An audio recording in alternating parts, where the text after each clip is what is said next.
Nabi kata dah, barang siapa baca Quran sepatah saja, satu huruf saja, pasal dia sibuk sangat. Sibuk sangat. Dak dah nak baca panjang. Auzubillahi minasyaitonirrajim. Nun. Sadaqallahul azim. Bau-bau.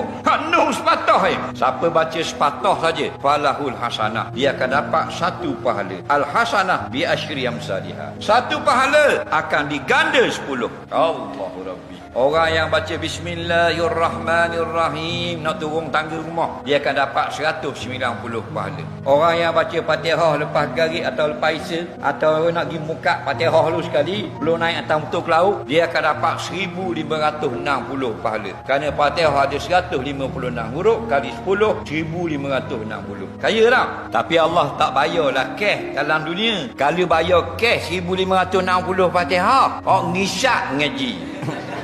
Jarung duk tekak subhanallahzi. Ngisak dadah ngaji. Dak tu beri rumah.